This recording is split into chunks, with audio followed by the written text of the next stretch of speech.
जैसे मकड़ी एक एक तार अपने अंदर से निकाल सुंदर जाल बुनती है, उसी प्रकार प्रकृति ने अपनी चेतना के इस धागों से इस सुंदर सृष्टि का सर्जन किया।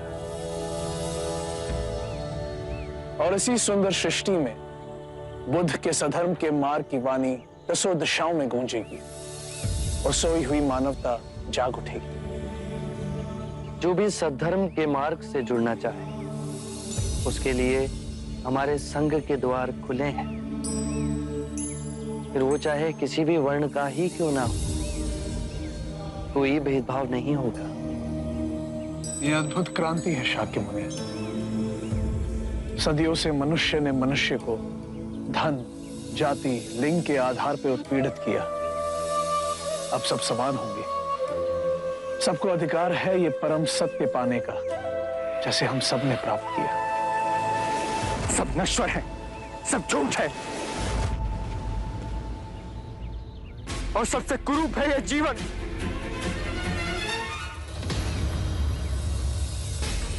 छोड़िए मुझे, छोड़िए, छोड़िए, छोड़िए मुझे। आप होते कौन है मुझे रोकने वाले? मेरे जीवन पर स्वयं मेरा अधिकार है। नहीं, जिसने तुम्हें जन्म दिया उस माता का अधिकार है। जिसने तुम्हारा लालन पालन किया उस पिता का अधिकार है। कितनी लंबी श्रृंखला है जिनके होने से आज तुम हो।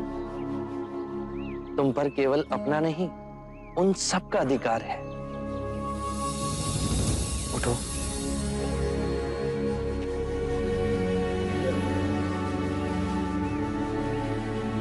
क्षणिक आवेग था मन का, अब वो शांत हुआ?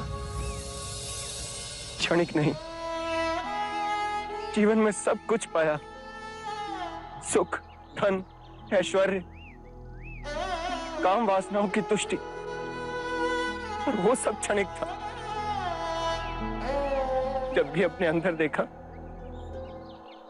तो एक बहुत ही गहन अंधकार पाया, बहुत ही गहरी पीड़ा पाई और बहुत ही सूना बन पाया। जीवन जीने का कोई अर्थ ही नहीं रहा। इच्छा जब तड़पती है तो हमें लगता है कि जब वो पूर्ण होगी तो हम तृप्त हो जाएंगे, पर जैसे ही इच्छा पूर्ण होती है हमारा मन फिर से सूनेपन से भर जाता है। जानते हो क्यों? जब इच्छा की कामना थी तो वो स्वप्न था। जब इच्छा पूर्ण हुई तो अंतर समझ गया कि ये भी स्वप्न ही है। एक क्षण ना पकड़ सके और हाथों से फिसल गया। तो क्या इस जीवन में कुछ भी अनश्वर नहीं है? बाहर के सुखों को भोगने की कामना से अतृप्त रहो। बाहर दौड़ने से कुछ नहीं होगा। जीवन से घबरा, उसे नकारने से कुछ नहीं होगा। अपनी जीवन यात्रा अंतर की दिशा में मोड़नी होगी।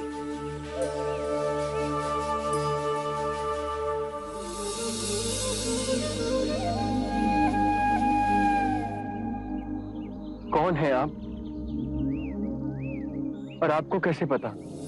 बुद्धं शरणं गच्छामि, धम्मं शरणं गच्छामि।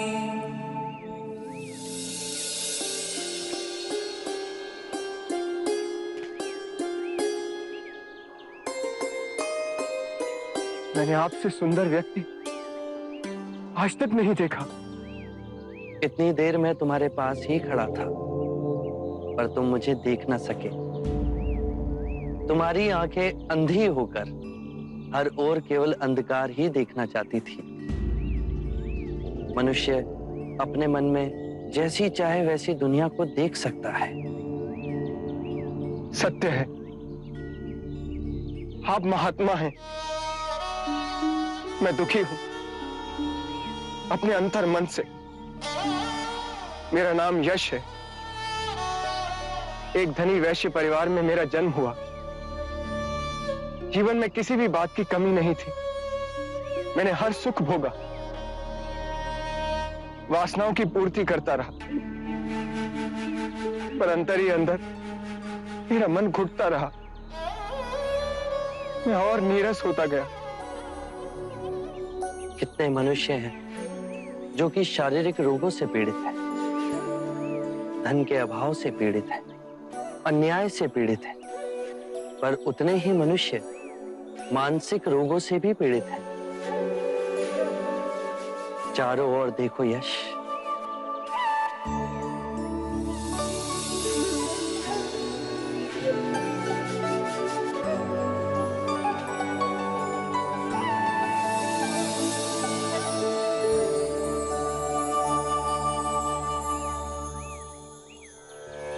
इतना सुंदर। जब तुम कूदने जा रहे थे तो क्यों तुम इस सौंदर्य को नहीं देख सके? क्योंकि मैं देखने के लिए तैयार ही नहीं था।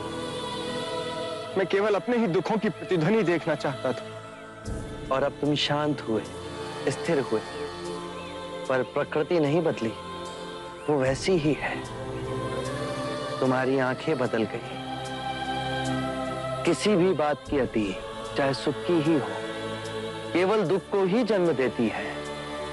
इसीलिए मध्य में रहो, तो जो जैसा है वैसा ही दिखेगा।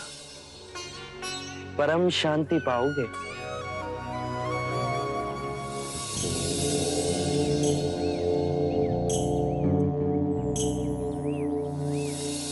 क्या आप मुझे अपना अनुयायी बनाएंगे? हमारा जीवन सादगी से जुड़ा है। धरती हमारा बिछौना है और जो भिक्षा में मिले वही हमारा भोजन। जहां वैभव नहीं, विवेक हो, मैं उस तप के लिए तैयार हूं।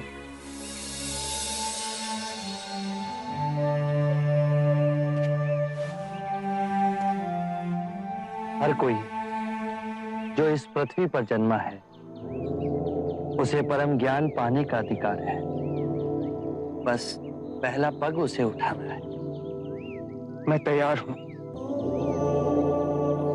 तुम अपना शीश कटवा सकते हो? मैं अपना शीश देने को तैयार हूं। शीश देने की बात केवल एक प्रतीक है।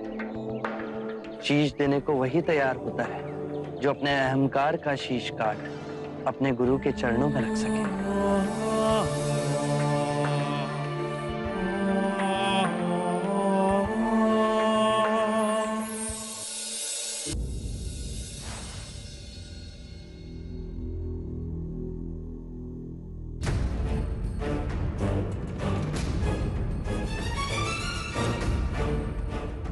अपने युवा पुत्र को इस रूप में देखूंगी, कभी कल्पना भी न की थी। उसे मृतक देख सकती थी आप। आत्महत्या करने जा रहा था आपका पुत्र।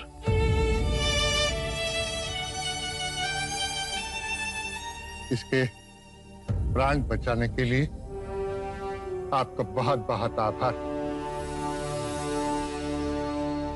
मुझे बहुत दुख होता है।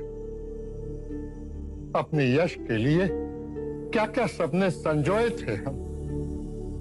सपनों के पीछे दौड़ दौड़ कर थक गया था पिताजी। दिशाहीन व्यर्थ में जीवन गंवा रहा था। आज मेरे जीवन में परम उद्देश्य जागा है। आज इसने जीवन के लोभ और माया के जाल को तोड़ा।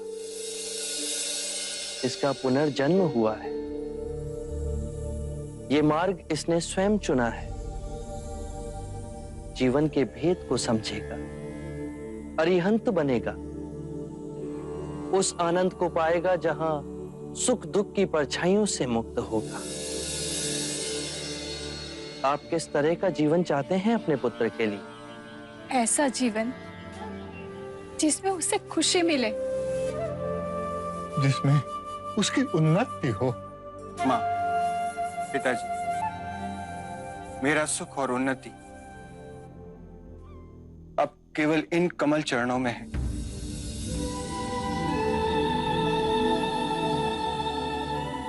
मुझे आज्ञा दीजिए।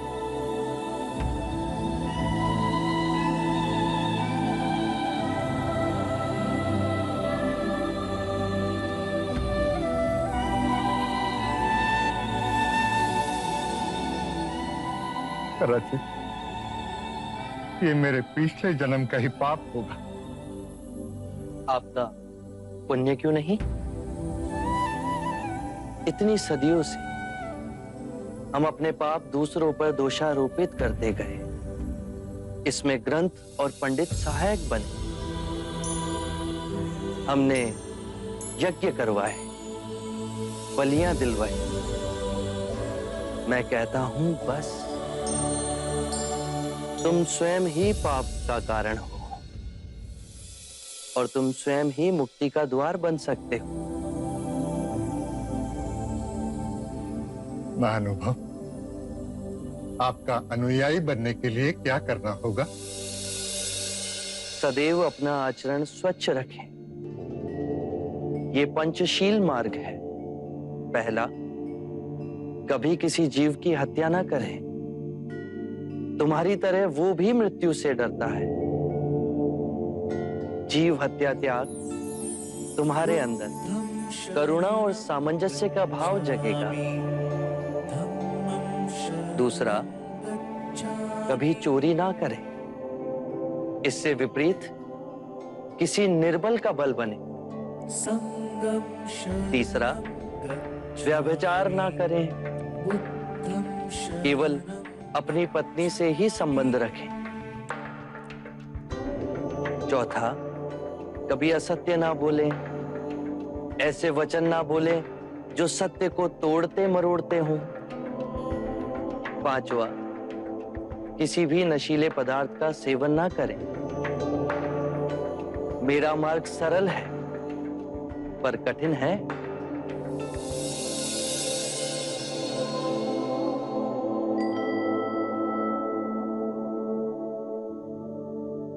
आपकी हर बात हमारे जैसे सामान्य लोग भी समझ पा रहे हैं। क्या मैं और मेरे पति आपके भिक्षु बन सकते हैं? मैं ये नहीं कहता। मेरा अनुयायी बनने के लिए आप संसार छोड़ो। ये यश के चेतना की पुकार थी। आप जीवन के नित्य कर्म में रहकर भी मेरे अनुयायी बन सकते हैं। आरंभ हो गई निर्वाण प्रथा, सुनो सुनो ये बुद्ध कथा। 4 आर्यक सत्य है। 1, जब तक सृष्टि रहेगी दुख मनुष्य के साथ छाया की तरह चलेगा। 2, इस दुख का कारण है वस्तु से स्वयं को पकड़ के रखना। जो वस्तु क्षणभंगुर है तो मार्ग क्या हो। 3, मुक्ति के लिए विवेक जगाना आवश्यक है। स्वयं को केंद्रित रखो। जो आए, चाहे दुख की सूचना या आनंद की परछाई, उसके बीच स्वयं को स्थिर रखो। 4, इस मार्ग पर दुख के बंधन टूटेंगे और परम सत्य की उपलब्धि। आज मैं राजगृह की ओर प्रस्थान करूंगा। इतने शीघ्र? मैंने मगध नरेश बिंबिसार को यह वचन दिया था कि दिव्य ज्ञान प्राप्त होते ही मैं उन्हें ये संदेश सुनाने आऊंगा।